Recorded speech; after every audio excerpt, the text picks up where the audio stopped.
twari tukiganira ku byerekeranye n'uko umuco nyarwanda uguma, ni ukuvuga ubaho iteka n'iteka. Twavugaga neza ko umwana w'umuntu ashobora gusaza ariko umuco ntabwo usaza. Bigaragara ko umuco nyarwanda tuzagendana nawo mpaka tuwusige tugende tugira ahandi, ariko umuco nyarwanda ntabwo ushobora kugira aho ujya. Ni wa wundi ubana nanjye, ni wa wundi ubana nawe, ni wa wundi ugera gute. N'umuntu yavuyemo umubiri kugira ngo bamusuzume bamenye ko ari umunyarwanda, basanga aho basuzuma hose abakiri umunyarwanda. Kandi yenda witwa Kayumba we ntakiriho, ariko wa muco uracyariho, uragumye. Abantu bajya bavuga ngo muragumye, yemwe nibyo, muraho. Umuco wacu nawe uraho, umeze neza. Niyo mpamvu ngira ngo se nk'ukurura gatoya, ngere noneho umuco nyarwanda ugera hirya cyane aho twumva twebwe tutashobora kumva ko umuco uhagera. Uti ni hehe? Niyicariye ahangaha, undi yicaye mu birometero 20,000, bakamubona nk'umunyarwanda, ibyo atangaza n'ibiki byose bikaba ari umunyarwanda. Bigaragara nyine ko wa muco umuntu awugendana naho agiye hose, yagaruka mu Rwanda akaba kiwufite. Ni ukwanga umuco nyarwanda uko twabivuga kose, ntaho usigara, urawugendana. Ni umubiri wawe, ni umutima wawe, ni inyama yawe, ni amaraso yawe, nanjye n'ibyanjye. Uyu muco turagomba kubatangariza ko Info France Rwanda yawugize mbega icyo bita intumbero, kuko umuco nyarwanda nitumara kuwusobanukirwa neza tuzumva agaciro dufite. Nitumara kumenya ko uwo muco nyarwanda utajya ugira aho ujya, ubaho iteka n'iteka, tuzamenya ko burya turi abanyarwanda bafite agaciro, kandi agaciro katara kanone, agaciro kagumaho kakaramba, agaciro kagumaho, agaciro gakomeye kagenda kakagera ni hahandi umwana w'umuntu atagera, ariko wa muco nyarwanda ukahagera. Ugasanga abanyarwandakazi barabyina nk'abanyarwandakazi bari mu gihugu, ugasanga uko baganira nk'abanyarwandakazi bari mu gihugu, bari mu Bufaransa, bari muri Amerika, bari mu Budage, bari mu Butaliyani, bari mu Busuwisi, bari mu Bubiligi, ugasanga muri Sweden, ugasanga muri Aziya. Bose umunyarwanda ukasanga ni wa wundi umwe uvuga kimwe, ndetse n'ibitekerezo kenshi bikagendana. Umuco nyarwanda rero ni haguma. Niyo mpamvu nabwiraga ngo niba umunyarwanda yise umwana we haguma, abahiniyemo ntabwo aba birangije. Nuko ngo yabirangije aravuga ngo haguma umuco nyarwanda, haguma intwari, haguma iki, ariko byose bikagaruka mu muco. Kuko nabwiye ko niho natangire mvuga amazina y'amanyarwanda, ya ntwari iguma iragumye kuko iri mu muco nyarwanda, kuko umubyeyi bamwise ntwari, kandi ntwari tukamubona nk'izina ryo mu muco nyarwanda. Ibyo ni byiza cyane. Nanjye birandyohera bibabwira, kugira ngo mbabwire ko rwose nta cyiza nko kumenya ko umuco nyarwanda atari ikintu kivaho none ngo kizagarukeho ejo, ni ikintu gihoraho. Nuko nukuvuga ni imibereho yacu ihoraho, nayivamo igasigara abandi bose bakayibona, abanyarwanda bagakomeza bakayibona, abanyamahanga bakayibona, inshuti zacu zigakomeza bakayibona. Ibikorwa birimo u Rwanda rwacu narwo rukinjiramo umuco nyarwanda, kuko n'ubundi ni umuco w'u Rwanda w'abanyarwanda. Nababwira ntese, reka mbabwire ngo niba umuco nyarwanda uguma, niba ushobora kubwira umuntu umusuhuza ngo mbese muragumye, muriho, mumeze neza, mumeze mute, mwaramutse neza, nuko ngo iryo zina rikubiyemo ibintu byinshi. Naritekereje n'abantu uwariganira yazina, kuko nzi ko hari abantu benshi bita abana babo bahaguma, kandi haguma ugasanga kenshi ni ukuri afite umunezero kuko yitwa haguma.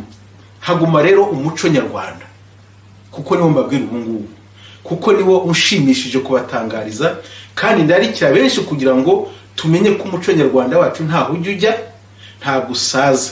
Naho twavuga ngo turambitse hariya, ntabwo ujya urambika, kuko ni ikintu udafata mu ntoki ngo uvuge uti nyirambitse hariya cyangwa nkicaje hariya.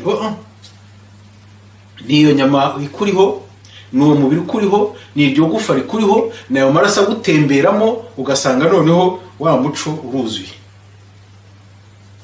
Bigenze bite rero kubyerekeranye na bene wacu ku by'umuco rwose batabiha agaciro? Kuko umuco iyo utawuhaye agaciro ntabwo bivuze ko utazagira agaciro, ariko umuco iyo uhaye agaciro uba ufatanyije na ba bandi bawubaka bakawusegasira bakawukomeza ndetse bakawuzamura, noneho umuco ukazamuka ariko na ba nyiri umuco bakazamuka, n'igihugu cy'uwo muco kikazamuka. Murumva ibintu biba bikozwe, ukazamura agaciro k'uwo muco, ukaba uzamuye agaciro kawe bwite, ukaba uzamuye n'agaciro k'igihugu cyawe. Nagira ngo rero mbararike tuzirikane ku muco wacu n'agaciro n'igihe cyako, kuko igihe cyako gihoraho ntabwo kiba gishira. Umuco ubaho ugahoraho iteka n'iteka, kuko ni ukuvuga ngo muri twebwe harimo wa muco, twabikunda tutabikunda harimo wa muco.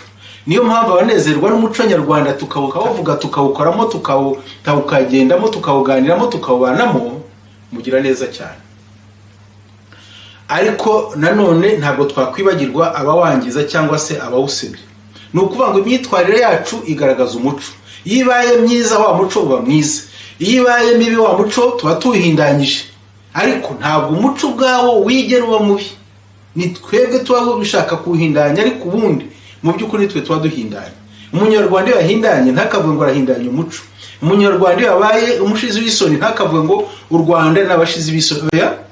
Wowe ubwawe ububaye umushizi w'isoni, ububaye umutukanyi, ububaye umunyentambara, ububaye uko utagombye kuba, kuko umuco nyarwanda wicaye neza. Niba umubyeyi yise umwana we Munyaneza, niryo ni izina ritambuka pe. Nibwira ko abanyarwanda ubundi niryo zina twagombye kwitwa tukagerekaho nandi. Ariko kuko ababyeyi bagiye batwita amazina, baba bagiye batwita amazina ari mu muco nyarwanda kandi akagira aho ahurira kuri iyo neza, ku rugo rw'urukundo. Mukarukundo ni Rukundo, Mugisha, ya Migisha ikazamo, akamwifuriza kuzasabwa agakwabwa inka, akazifuriza umuhungu agakura akaba umugabo akaba intwari, akamwita nta ntwari, umukobwa akamwita Mukantwari. Ugasanga umuco nyarwanda uremeye kabisa, ugasanga mu byo tuvuga, mu byo amazina twitwa, mu byo dukora, mu byo tugenda, mu byo tuganiramo, mu byo tubanamo, mu byo turya, mu byo tunywa, harimo umuco nyarwanda. Kubera ibihe byagiye biza hakazamo uburwayi n'ibyorezo, ntabwo abantu bagisangira ku kibindi. Ariko iyo wabonaga abanyarwanda bunamye ku kibindi n'imiheha bashoyemo ikigage cyuzuye hejuru, hari ubona ko ari ikigage, wabonaga ari umutekano ukomeye cyane. Gushyira ibiryo ku nkoko bakabisangira. Amasahani y'iki gihe yitwa ngo n'amasuniya nayo yaraje, ariko kera abantu bashyiraga ku nkoko nziza cyane, bagashyiraho amateke, bagashyiraho ibijumba, bagashyiraho ibishyimbo, bagashyiraho icyo biti bihimbaza. Ni ukuvuga ni imyungu ivanze n'ibishyimbo ikavangwa ndetse n'amashaza. Ugasanga abanyarwanda barinikije, bararyohewe, bagasangira. Bajya gutabarana, bajya guhingirana, bajya gusurana, bajya gusaba abana, bagiye gusabira umuhungu, ugasanga ibyo byose nibyo bahuriyeho. Umuco nyarwanda rero ni haguma, uraguma, ubaho, uhoraho. Niyo mpamvu nagira ngo twibuke ko aho twaba turi hose ntabwo twavuga ngo umuco nyarwanda nturiho, ntabwo twakwitwara nayo ngo tuvuge ngo umuco nyarwanda uvuyeho. Ya uba ukoze gusa ikizinga cyo gusa n'utera ibara ritari ryiza kasha, ariko mu by'ukuri ni ngewe ubwite ubikoze, uba wiyanduje umuco nyarwanda, ntabwo uba wanduye.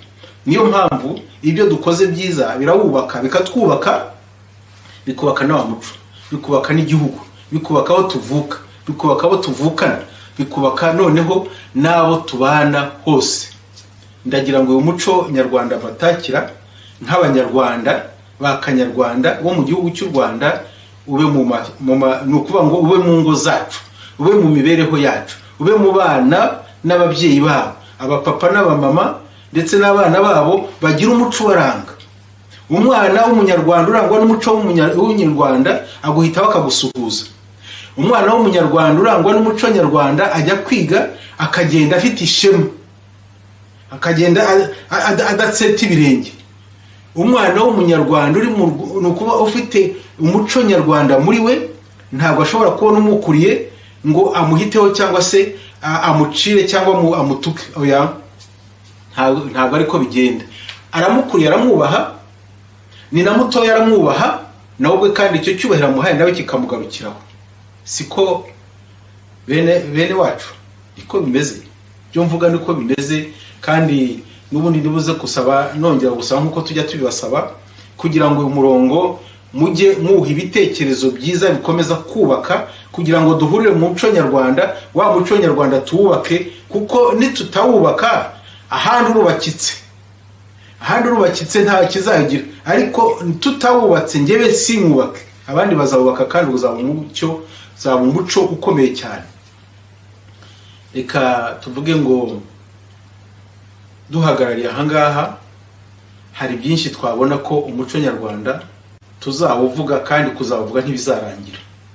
Kuko ubonye yenda ari ukuvuga ngo umuco nyarwanda wawushyira mu gihugu cy'u Rwanda gusa ugakwirwamo, oya, uragenda ugasaguka. Umuco nyarwanda ubona mu Banyarwanda, Abanyarwanda bari hanze bagenda n'umuco nyarwanda. Niyo mpamvu umuco nyarwanda ari munini cyane, wuzuye isi yose, kuko Abanyarwanda bari ku isi yose. Ndanezerewe ko mubyumvise kandi mukabazatanga ibitekerezo, mukazaba muzashyiraho ibindi bintu mwifuza ko twakongeramo kugira ngo dukomeze tuvuge umuco nyarwanda, umuco wacu, kandi natwe twiteguye kugira ngo tujye tubitangaza. Ntidukererwe rero, ntitwirengagize ubwo butunzi dufite Imana yaduhaye, kandi buzakomeza kutwubaka bukatubera ubutunzi bukomeye cyane bufite ishema.